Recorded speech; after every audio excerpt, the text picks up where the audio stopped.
화성 연쇄 살인범이 잡혔습니다. 얼마나 마음이 놓이는지요. 제가 화성에서 한신대학교를 다녔지 않습니까? 딱 학교 다닐 때였어요. 남자들은 고개를 들지를 못했습니다. 학교 자체적으로 학생들이 자경단, 경찰을 우리가 만들자 해가지고 그 밤늦게 여학생들을 버스 정류장까지 이렇게 데려다주고 했던 기억이 있습니다.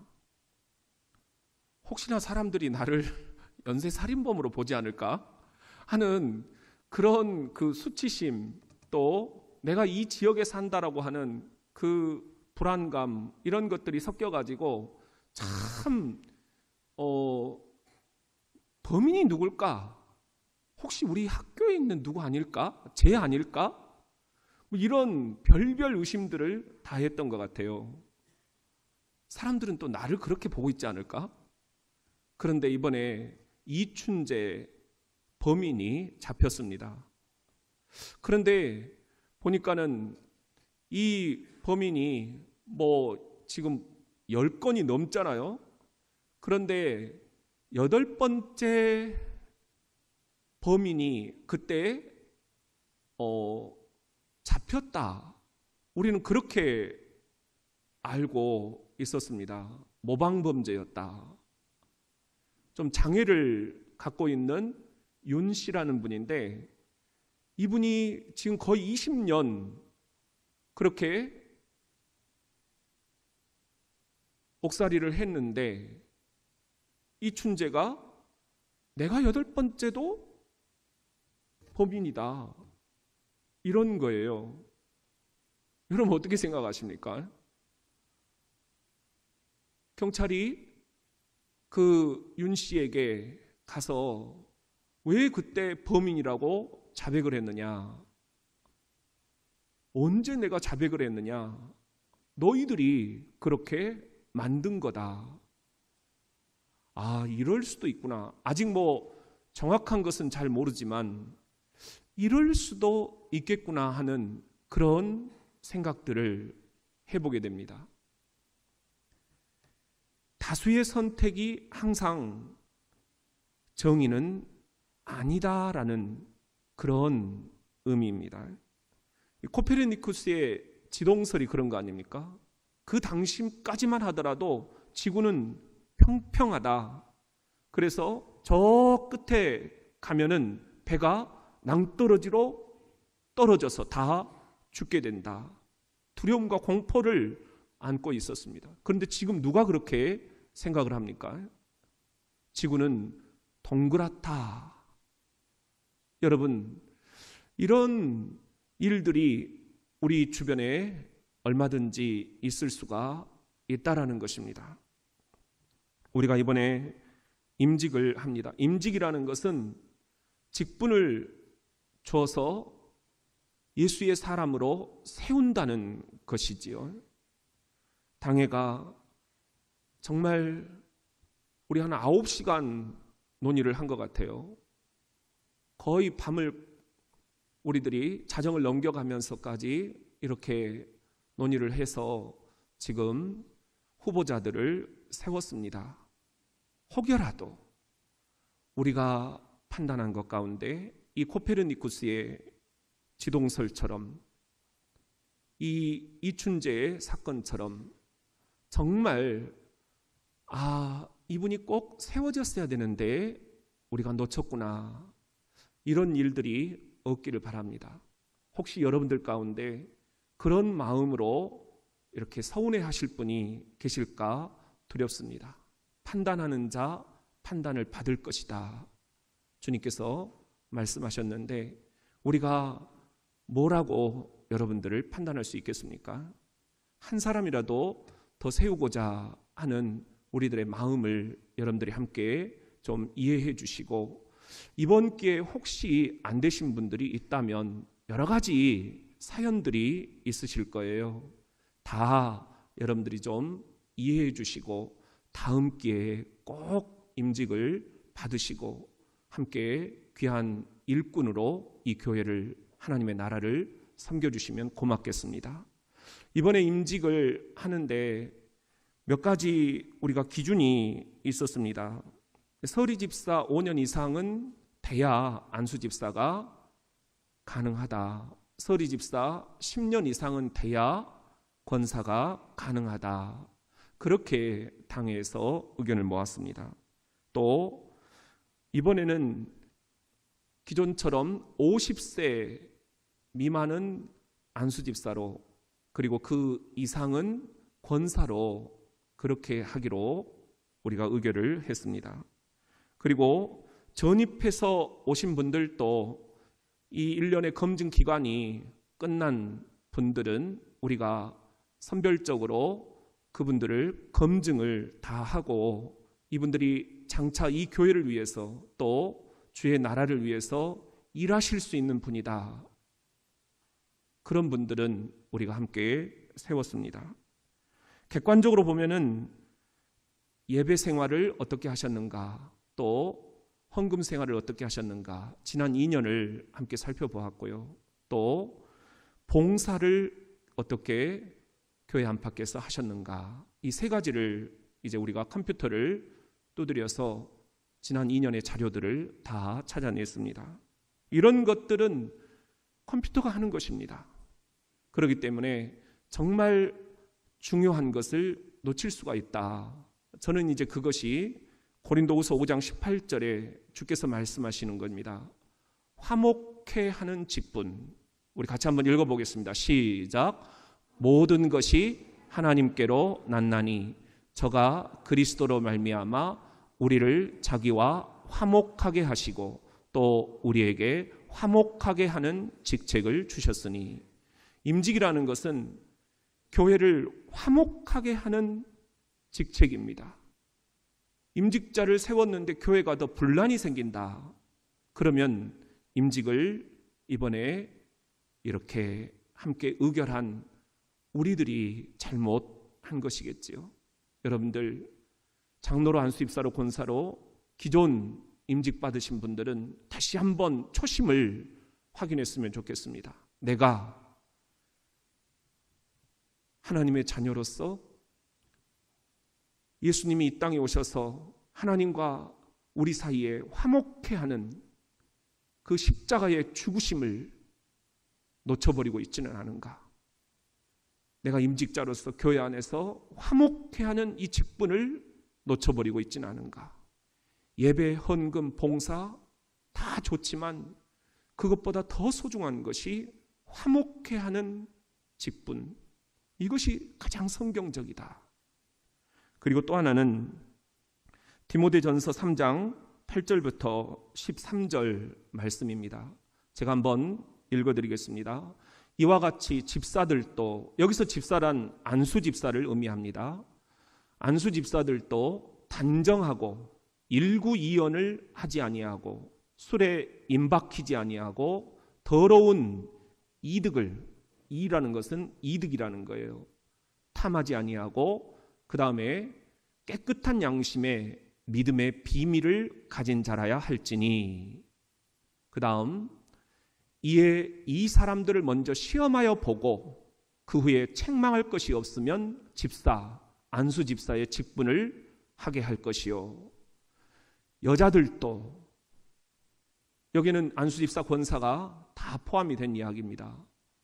전통적으로 우리 한국교회는 안수집사는 침례교가, 권사는 감리교가 직분으로 주었던 건데, 우리 기장교단은 이게 이제 혼재돼서, 특히 우리 교회는 지금 다 안수집사, 권사를 남녀가 받으실 수 있도록 되어 있습니다. 여하튼 여자들도 이와 같이 단정하고 참소하지 말며, 누구를 이렇게 자꾸 그냥 막 뒤에서 이런 말 저런 말 하지 말라는 겁니다. 절제하며 모든 일에 충성된 자라야 할지니라. 집사들은 한 아내의 남편이 되어 자녀와 자기 집을 잘 다스리는 자일지니, 집사, 안수집사의 직분을 잘한 자들은 아름다운 지위와 그리스도 예수 안에 있는 믿음의 큰 담력을 얻느니라. 성경은 이렇게 우리들이 직분을 좀 잘 생각을 해야 된다. 여러분들이 혹시 직분에 대해서 지금 받으신 지가 너무 오래됐다면 오늘 다시 한번 임직 교육이라 그렇게 여기셔도 좋겠습니다. 그동안 교회를 위해서 여러분들 너무 수고하셨습니다. 그래서 거기에 대해서 당회가 정말 이런 분들은 너무 수고하셨으니까 꼭 좀 세워드려야 된다. 이런 분들도 있고요.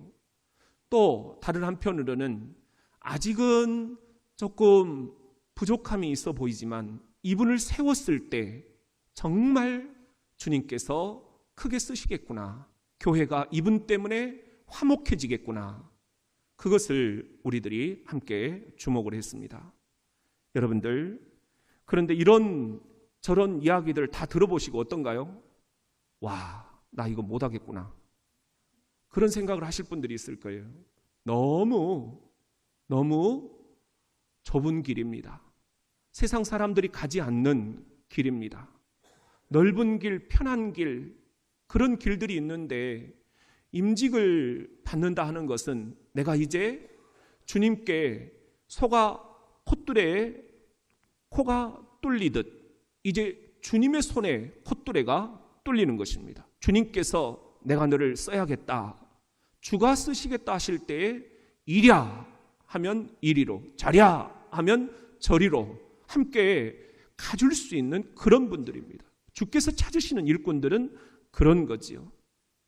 여러분, 우리 신앙의 선배들이 1대, 2대, 3대 우리 목사님들이 걸어오시면서 또 장로님들이 우리 권사님들이 걸어오시면서 이 교회를 얼마나 아름답게 물려주셨습니까?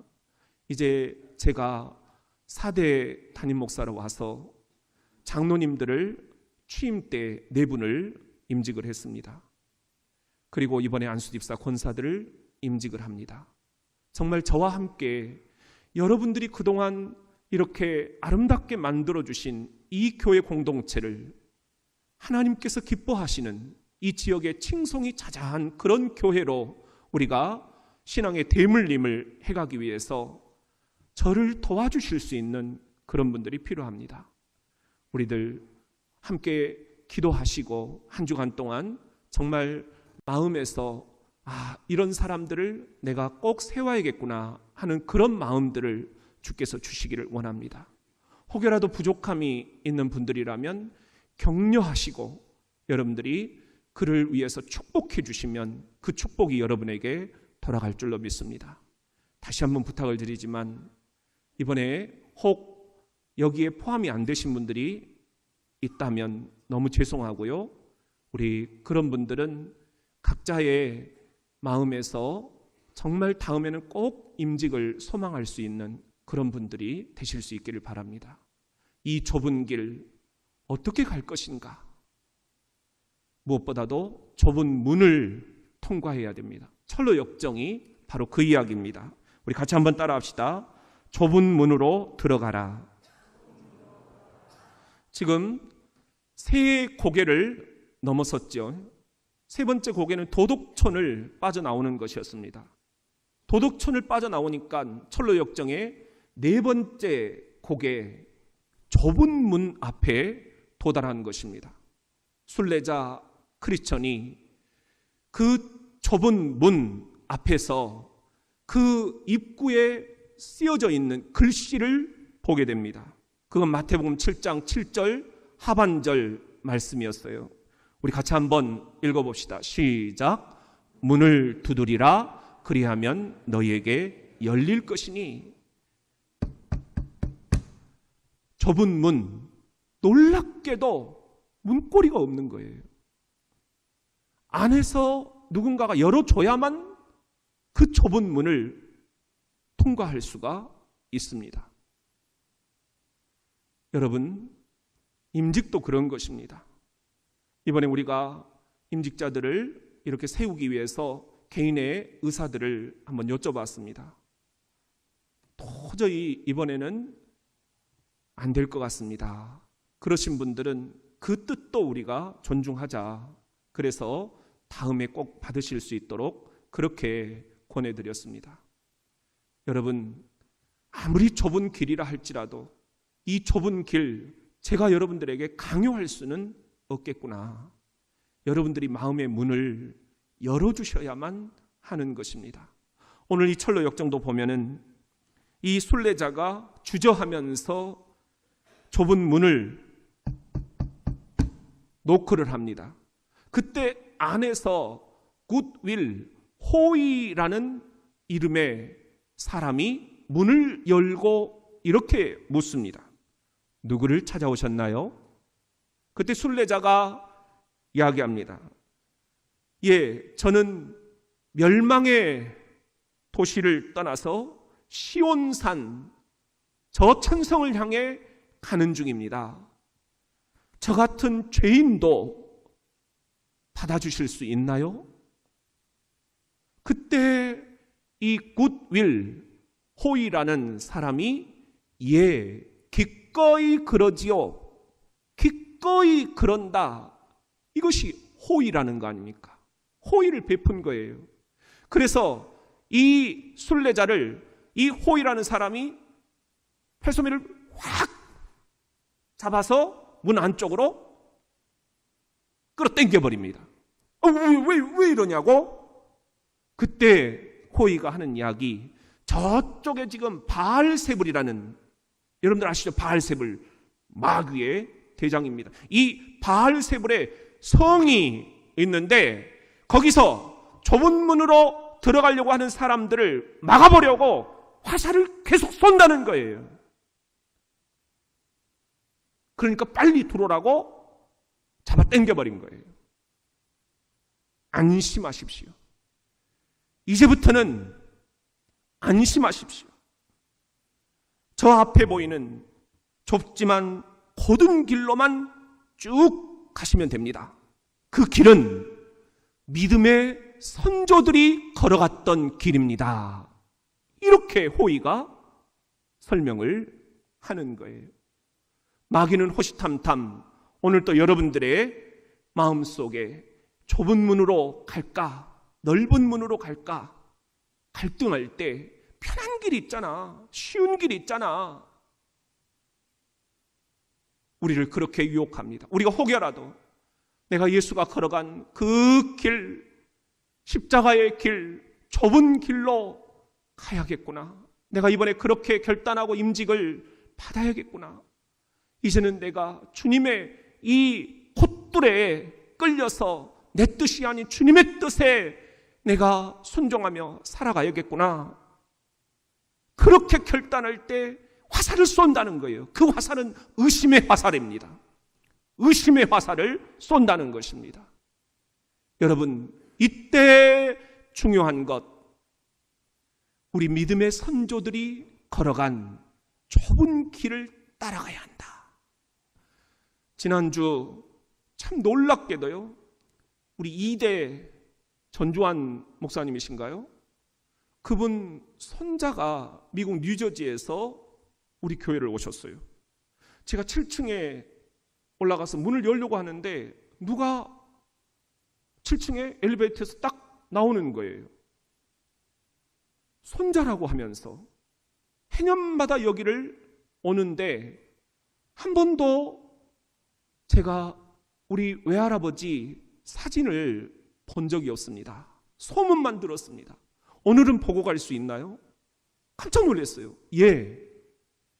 그리고는 7층 문을 딱 열어드렸더니 대본에 보고 와, 할아버지다 그러면서 아내와 아이들에게 소개를 하는 거예요. 너희 외할아버지다. 그래서 제가 60년사 그 책을 가져오라고 그래서 선물로 드렸어요. 그리고 이 전주환 목사님이 이분이고 이때 사진들입니다. 여기 우리 할머니 손잡고 있는 사람이 계단 옆에 나, 잘 안 되는 한국말로 이분이 그렇게 얘기를 하는 거예요. 여러분, 안심해야 될 것이 바로 이겁니다. 우리 믿음의 선조들이 걸어갔던 길, 그 좁은 길로 우리들이 가면 되기 때문입니다. 우리 부모님들 한 가지 소원이 있다면 우리 아들, 딸들이 내가 걸어갔던 그 믿음의 길을 함께 걸어가 주는 것입니다.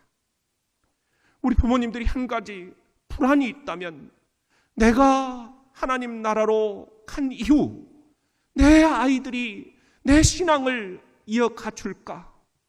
이게 불안합니다. 지금도 잘 안 되는데, 지금도 억지로 나 때문에 끌려오는데, 이렇게 생각하시는 부모님들이 있다는 거예요.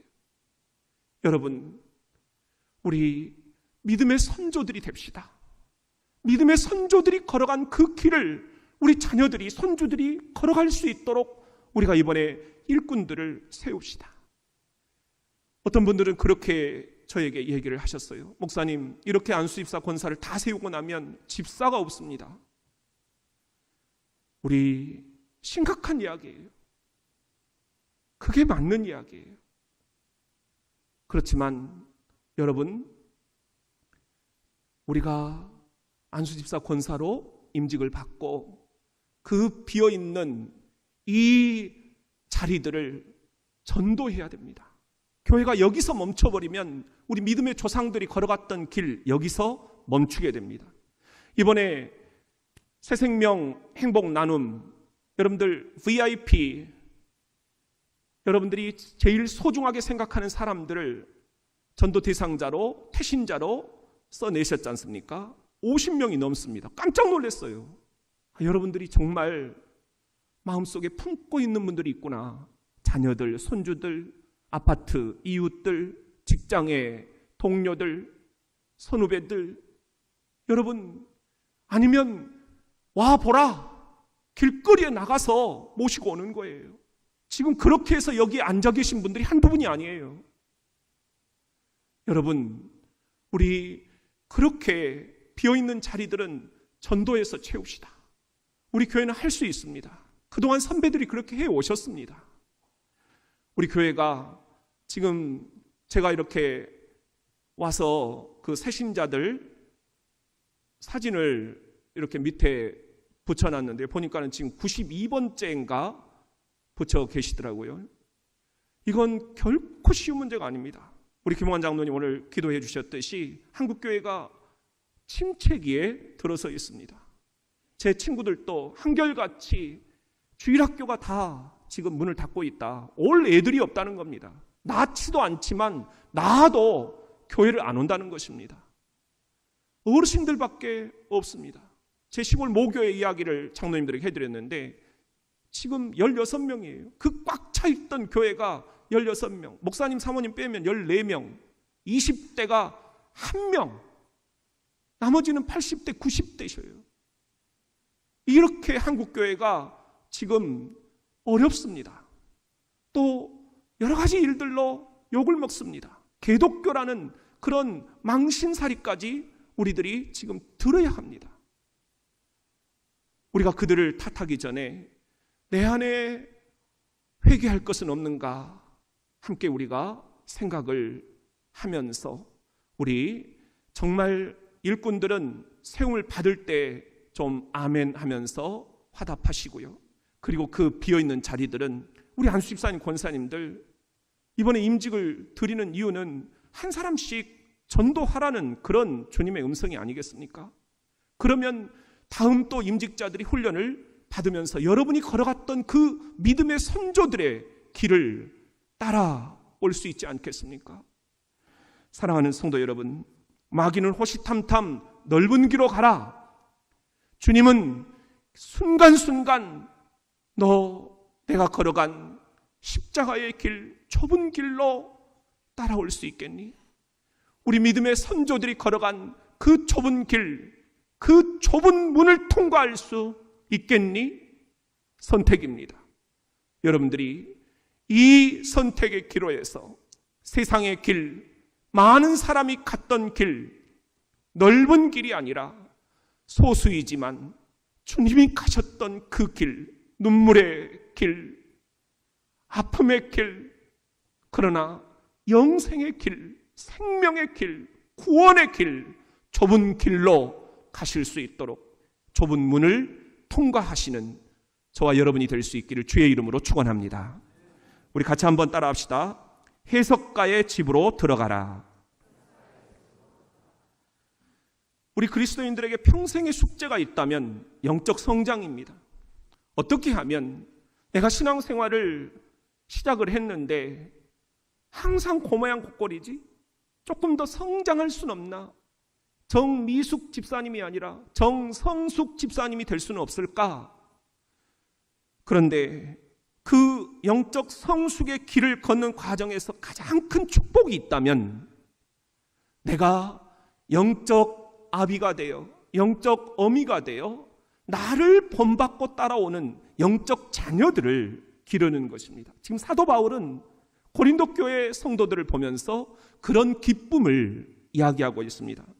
고린도전서 4장 15절에 보면은 시작. 그리스도 안에서 일만 스승이 있으되 아버지는 많지 아니하니 그리스도 예수 안에서 내가 복음으로써 너희를 낳았느니라. 그리스도가 누구냐? 가르치는 스승은 1만 명이 있다. 그런데 복음으로 낳을 수 있는 아버지는 나 한 명밖에 너희들에게 없다. 저는 이 사도 바울의 고백이 정말 가슴에 찐하게 다가옵니다. 나는 여러분들에게 영적 아비가 되고 있는가? 여러분들은 단순히 저를 사례받는 직원 목사로 보는 것은 아닌가? 아니면 어떻게 하면 윤리적으로 근사한 크리스찬이 되도록 그렇게 가르치는 스승으로 여러분들이 나를 보고 있는 것은 아닌가? 영적 아비로 내가 태중에 품고 낳을 수 있는 그런 영적 아비로 여러분들에게 다가가려면 어떻게 해야 될까? 영적 아비는 어린아이 같은 마음으로 성도들을 대한다 그랬습니다. 고린도전서 3장 1절입니다. 시작. 형제들아 내가 신령한 자들을 대함과 같이 너희에게 말할 수 없어서 육신에 속한 자 곧 그리스도 안에서 어린 아이들을 대함과 같이 하노라. 교인들을 신령한 자로 이렇게 봐서는 안 된다는 겁니다. 어린 아이로 봐야 된다. 그래야 아비 같은 마음이 생긴다. 그러면서 데살로니가전서 2장 11절에 이렇게 영적인 아비는 어떤 역할을 해야 되느냐? 세 가지인데요. 시작. 너희도 아는 바와 같이 우리가 너희 각 사람에게 아비가 자기 자녀에게 하듯 권면하고 위로하고 경계하노니. 제가 여러분들에게 영적 아비가 된다면 때로는 권면도, 때로는 위로도, 그리고 또 때로는 경계도 해야 된다 하는 것입니다. 항상 입에 좋은 그런 말만 할 수는 없다는 거죠. 또 때로는 쓰디쓴 이야기도 할 수 있어야 된다는 것입니다. 권면하는 것, 그리고 또 위로하는 것, 경계한다. 이단으로부터, 그리고 우리들의 이 영적인 자만으로부터, 그리고 세상길로 나아가려는 그런 유혹으로부터 경계해라, 조심해라. 원문에는 watchful, 조심하라는 거예요. 조심하라. 이렇게 얘기할 수가 있느냐? 이게 진짜 영적 아비다. 그렇지 않다면 나는 한낱 직업 목사일 뿐이다. 주님께서 저에게 이런 음성을 주시는 것 같아요. 철로역정 순례자 크리스천이 좁은 문을 통과하고 그 다음에 들어간 곳이 해석가의 집이라는 곳입니다. 그런데 이 해석가의 집에는 7개의 방이 있어요. 이게 하나하나 영적으로 굉장한 의미를 담고 있습니다. 그것을 해석해 주는 것이 지금 이제 이 해석가의 역할인데요. 우리는 화요일에 책을 정독하면서 그 의미를 설명을 이렇게 들으실 수 있도록 제가 준비를 하겠습니다. 오늘은 그 가운데 하나만, 여기서 해석가는 누구냐? 존 기포드라는 이 존 버년이 복음을 처음 전해 듣고 복음이라는 게 뭐냐? 예수라는 게 뭐냐? 십자가라는 게 뭐냐? 구원이라는 게 뭐냐? 영생이라는 게 뭐냐? 해석을 해주신 존 기포드 담임 목사님을 상징적으로 지금 그려놓고 있는 거예요. 이 기포드 목사님이 지금 버년에게 그동안 했던 모든 이야기들, 이것을 존 버년은 사람의 말로 받지 않고 하나님의 말씀으로 받았다 하는 것입니다. 이걸 우리가 데살로니가 2장 13절 현대어로 한번 읽어드리겠습니다. 그러므로 우리가 전한 복음을 여러분이 단순히 인간의 말로 생각하지 않고 하나님의 말씀인 줄 깨닫고 받아들이게 해주신 하나님께 늘 감사드리지 않을 수 없는 것입니다. 정녕 그것은 하나님의 말씀이었습니다. 그리고 여러분이 그 말씀을 믿음으로써 그 말씀이 여러분의 생각을 변화시킨 것입니다. 여러분에게 축복이 되려면 제가 여러분에게 설교하는 이 선포가 사람의 말이 아니라 인간의 말이 아니라 제가 주석도 찾고 또 예화도 발굴해내고 하지만 그런 것들로 여러분들이 끝나버리지 마시고 저의 입술을 통해서 하나님께서 여러분의 가슴에 어떤 말씀을 주시는가 하나님의 말씀으로 받으셔야 한다는 것입니다. 그래야 여러분도 축복이고 저도 축복이고요. 우리가 그러지 않겠습니까? 존 버년은 기포드 담임 목사님을 그렇게 영적 아비로 생각하고 그렇게 지금 영성 지도로 이 모든 문제를 해석해 내고 있는 것입니다. 여러분, 그런데 이것이 비단 저만 영적 아비가 되어서는 안 된다는 것입니다. 여기 있는 장로님도 안수집사님도 권사님도 이번에 임직을 받는 여러분들도 모두가 다 영적 아비요 영적 어미가 될 수 있다는 것입니다. 또 그렇게 돼야 된다는 것이고요. 이번에 우리가 왜 안수집사 권사를 세우느냐? 영적인 자녀를 낳고 싶어서입니다. 이제 제 4대 담임 목사로 제가 장로님들을 낳았습니다. 이제 안수집사 권사를 낳고 싶은 겁니다. 그래서 저를 한낱 일만 스승 가운데 하나로 보지 않고 영적인 아비로 나를 천국문에 이르기까지 인도해 줄 수 있는 영적인 아비로 그런 자녀들을 낳고 싶은 것입니다. 여러분, 우리도 이렇게 영적인 자녀들을 낳으려면 어떻게 해야 되는가? 제일 중요한 것은 복음의 능력을 우리들이 확인하는 것입니다. 여기 해석가의 집에서 해석가가 7개의 방을 돌면서 영적으로 다 해석을 해줍니다. 화요일날 그것을 여러분들이 배울 거예요. 그런데 그 가운데 하나만 말씀을 드리면 순례자를 데려간 넓은 응접실이 있어요. 근데 이 방에 보면은 청소를 안 했어요. 너무 오래됐습니다. 곳곳에 먼지가 보여요. 해석가가 먼지를 털기 위해서 머슴을 부릅니다. 청소해라. 머슴이 막 빗자루를 가지고 쓸어요. 그런데 더 먼지가 많이 생겨버리는 거예요. 그러지 않겠어요? 여러분, 그 전에 뭘 해야 되죠? 물을 뿌려야 됩니다. 우리가 조리개로 물을 좀 뿌리고 나서 이렇게 쓸어야 그래야 먼지가 안 나지 않겠습니까?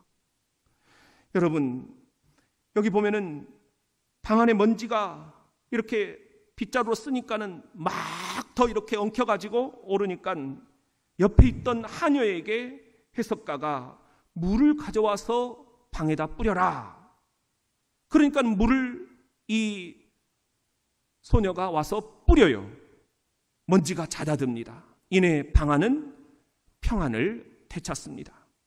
이게 무슨 뜻인가요? 이 7개의 방에 대해서 무슨 뜻인가요? 계속 해석을 해달라고 순례자가 물어요. 근데 이때 해석가가 이렇게 해석을 해줍니다.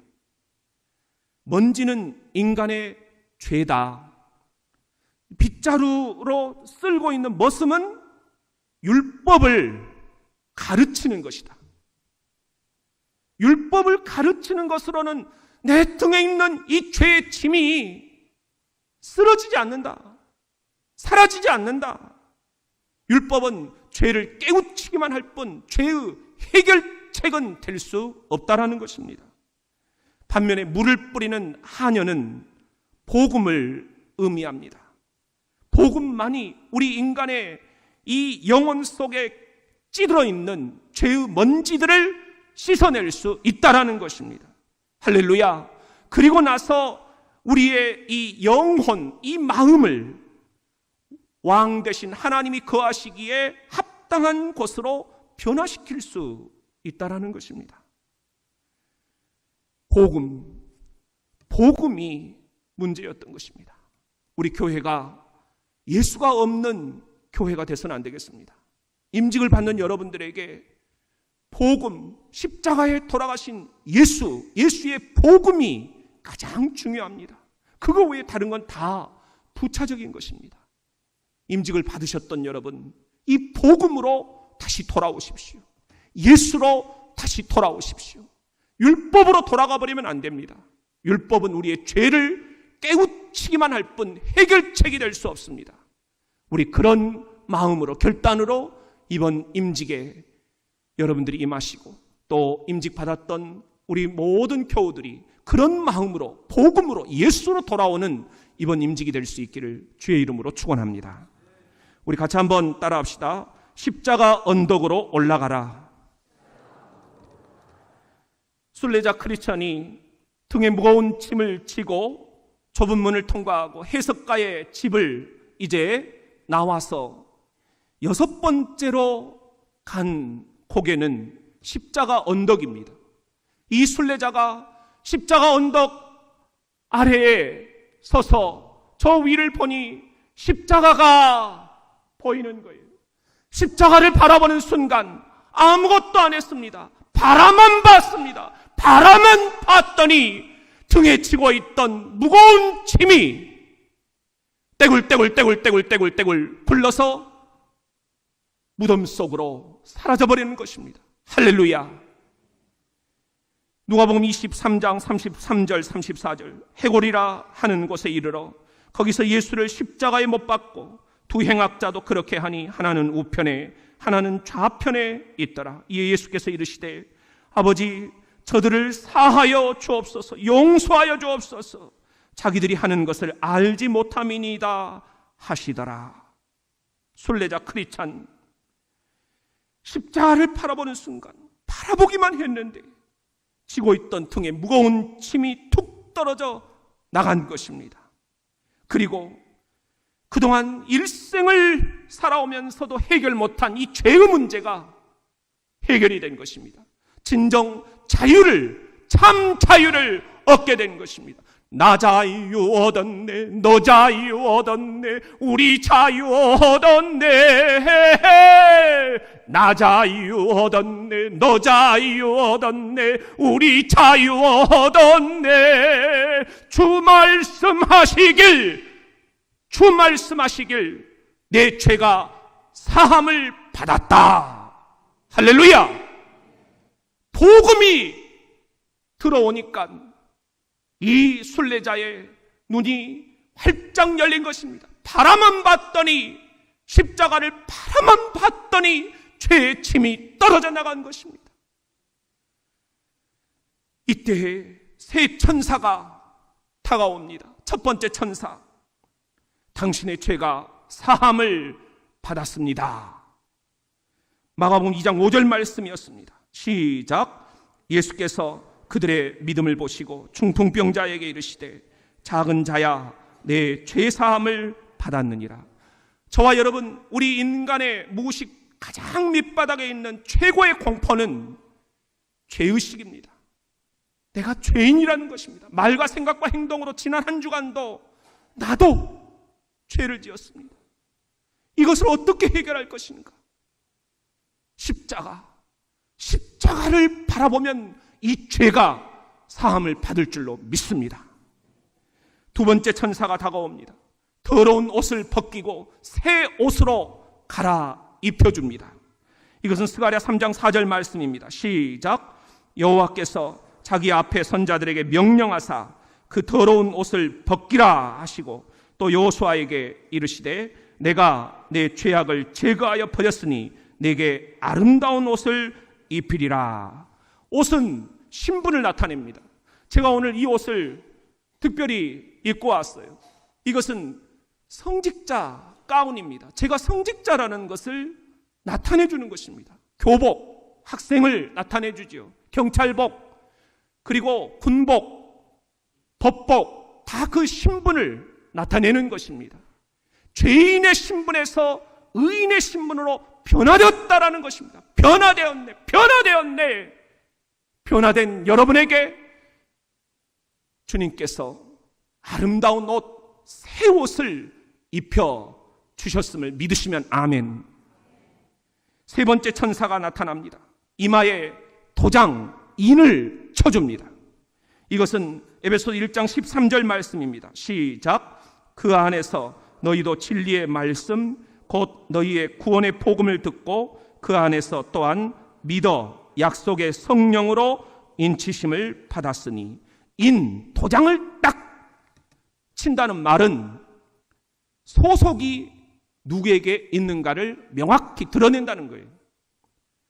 저는 어렸을 때 시장에 가면은 이제 어르신들이 소를 막 끌고 나오죠. 그러면 막 이렇게 흥정을 해가지고 또 소가 딱 낙찰이 돼요.